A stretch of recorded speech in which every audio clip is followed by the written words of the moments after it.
Hey guys, welcome back to Offside Observer, your one-stop channel where you can find each and everything happening around the world of football.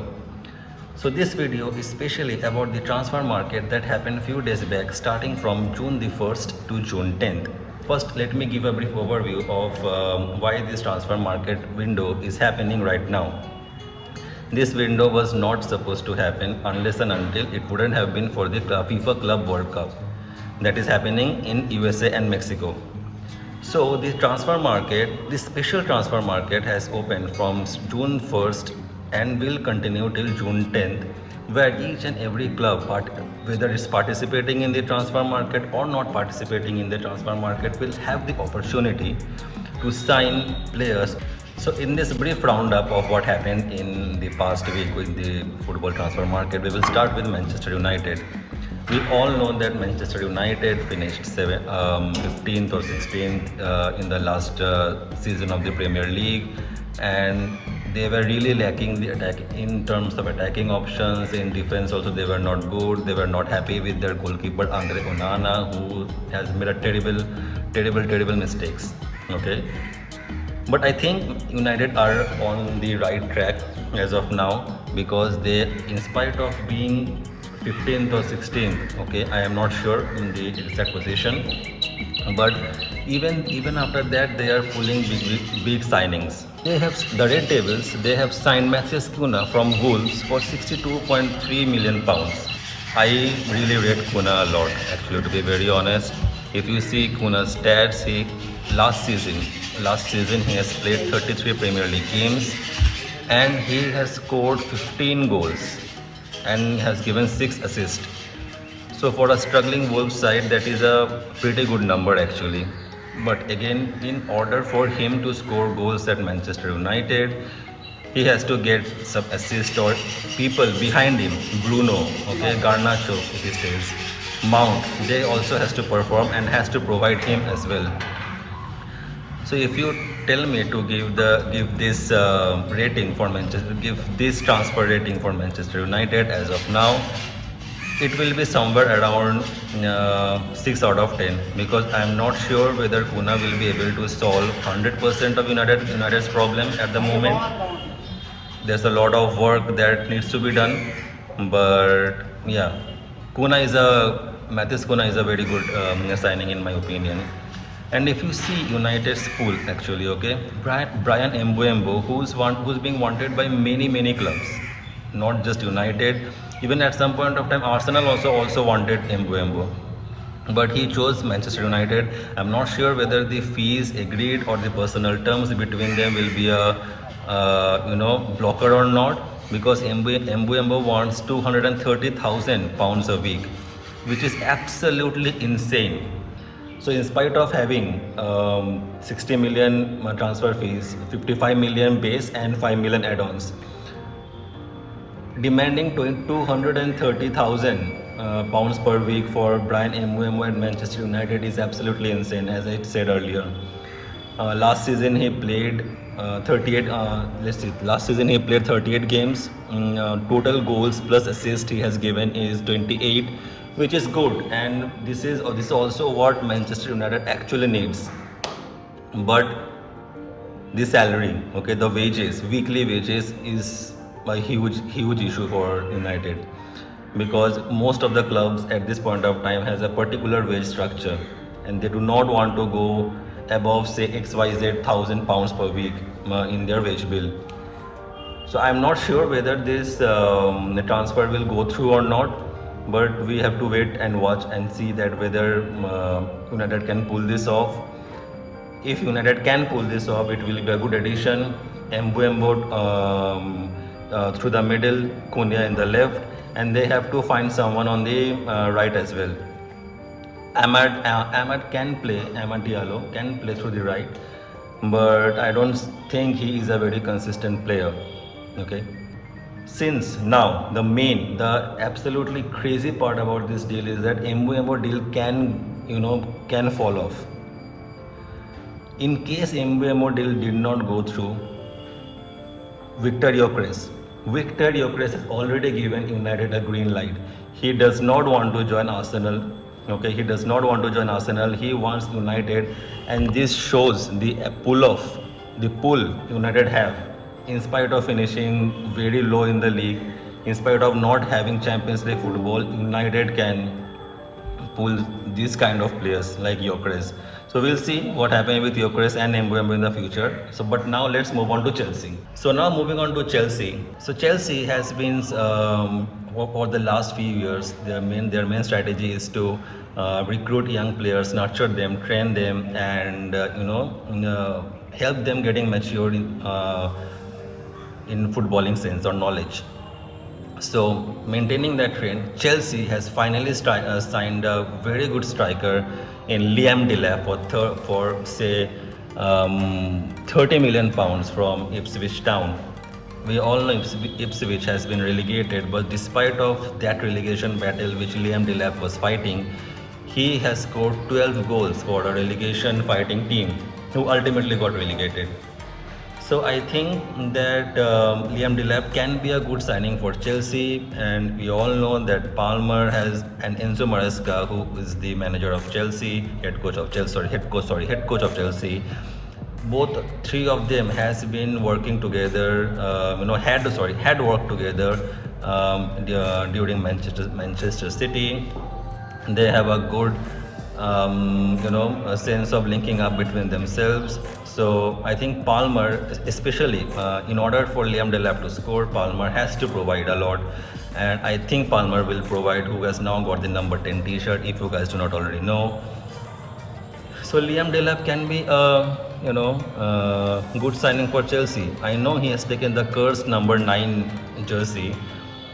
We have seen innumerable number of Chelsea strikers wearing the number 9 T-shirts and failing. But I think it is time for Liam Delap to break the curse. 2025 we have seen Tottenham break the curse, Harry Kane break the curse. Can Liam Delap continue breaking this trend of breaking the curse? We will only see in our next season, or in best time to watch this is FIFA Club World Cup, where Liam Delap will face many new tough challenges. Real Madrid is playing, then Bayern Munich is playing, Dortmund, Atletico Madrid. Okay, there are many teams, Manchester City. So we'll see how Liam Delap fares in front of those tough defenders that he's going to face. We'll see. Nothing much around Chelsea now, because Chelsea needed a striker and they have got it. We'll see in coming days that whether Chelsea signs any new players or not. And one more thing, Jadon Sancho has left Chelsea because, to be very honest, Chelsea wanted to keep Sancho, but they could not agree on the personal terms. Sancho also wanted to £230,000 a week, which is 30,000 above the wage bill structure for Chelsea. Now going on to our arch rivals, that is Arsenal. Arsenal has been finishing second for past couple of seasons, and to be very honest, talking from a neutral fan perspective, Arsenal has been doing very well in the league this year because of several injuries. Okay, like Gabriel, Kai Havertz, they haven't been able to live up to the expectations, but they still reached Champions League semi-final, and they have done pretty well, I think. But all hands down or hands up, Mikel Arteta is not the manager for Arsenal. This is the ultimate season that Mikel Arteta has to prove himself for Arsenal.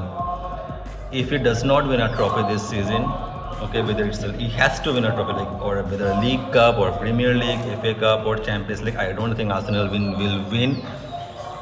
But we'll see. If Mikel Arteta does not win, he has to get the sack. So now what Arsenal did is that they have signed Martin Zubimendi for 56 million pounds. They have not 56 million, my apologies. It's 51 million pounds, and they have triggered the release clause from Real Sociedad. It's a very good signing, to be very honest. I'm not sure where he will play, because because we are listening to that Thomas Partey is also going to Arsenal are also going to, renew the contract of Thomas Partey. They all have Declan Rice in the middle. We know that Jorginho left, so maybe that is the place that Zubimendi can come in. But then what will happen to Mikel Merino? Right? He was also supposed to play in the middle because Kai Havertz was absent. He was pushed up front. But we'll see. Okay. What Arsenal mainly needs right now is a striker. I think for me they are one striker away from winning the Premier League. That is my opinion. I am not enforcing my opinion to anyone, but according to me Arsenal is one striker away from winning the Premier League or any major trophy. Now if they can get a good striker, well and good, but they are in talks with Benjamin Šeško. Benjamin Šeško is still very young. He has scored for RB Leipzig for around 10 to 12 goals last season, which I think is not enough to be worthy of 71 million transfer fees. What Arsenal is doing, I don't know. Do they really want to win a big trophy, or do they want to, just achieve PR targets? Achieve PR targets, that's it. I don't know. If you want to win big trophies, you see, last season each and every team in the top 6 or top 5 has won a trophy, except Arsenal. So it speaks a lot about their ambition and motivation. So now moving on to Manchester City. City has been doing a lot of business. Even in the winter transfer window, they have been looking to bolster their squad because they are not used to where they are right now, because they are always used to winning some kind of titles. But last season City did not win any titles, as we all know, and Pep Guardiola's videos about it. The main thing that they needed is a replacement for Kevin De Bruyne, and just freeze this moment because you have heard this first from Offside Observer and Rayan Cherki. Rayan Cherki has agreed on personal terms with Manchester City, and he is going to be a City player before the Club World Cup. That is final, and you have heard it right. You have heard this from Offside Observer. We are the one who first told you that Rayan Cherki is going to be a Manchester City player as a replacement of Kevin De Bruyne. He has all the attributes. Even when last night when France was losing 5-1 to Spain, he came on, he provided one assist, he scored one goal, he created 3 chances, which led to almost a comeback for France, that is 5-4. So Rayan Cherki is going to be a City player. Guardiola wants him, Guardiola admires him. So yes, Rayan Cherki is going to be a Manchester City player. Now, apart from Rayan Cherki, we have one more Rayan, that is Rayan Aït-Nouri, who is very, very close to making a switch from Wolves to Manchester City for a 33.7 million pounds, and he is a very, very good player in the left back position. He has been tremendous for Wolves.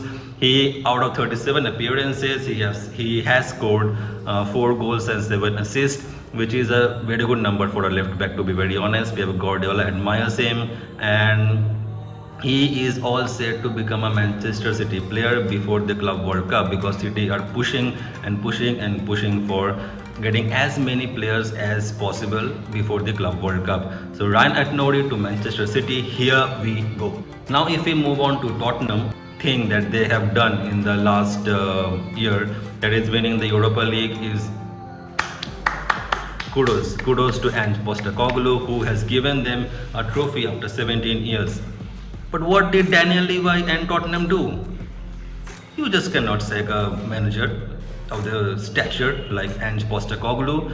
He has given you a trophy after 17 years. Not just a trophy, it's a European trophy, it's the Europa League. And what did they do? They just sacked him last night. Shocking, absolutely shocking. Who are the potential replacements? Marcus Silva and Thomas Frank. What Ange Postecoglou says, he delivers. One of the coldest moments or lines in the football history. I always win things in my second season. If you have noticed during the trophy parade, Ange Postecoglou has given another statement. all the best seasons in the world, season 3 is always better than season 2. Surely and was going to deliver one more trophy in his third season at Tottenham Hotspur. But Tottenham was so greedy, so greedy. They couldn't even have patience with the manager who has given them success. Absolutely shambolic. It is like, I mean, I do not have any words. Absolutely shocking, man. Just shocking. Now, Liverpool fans, it's time for you to be happy, because you, with all due respect, I hope it does not happen.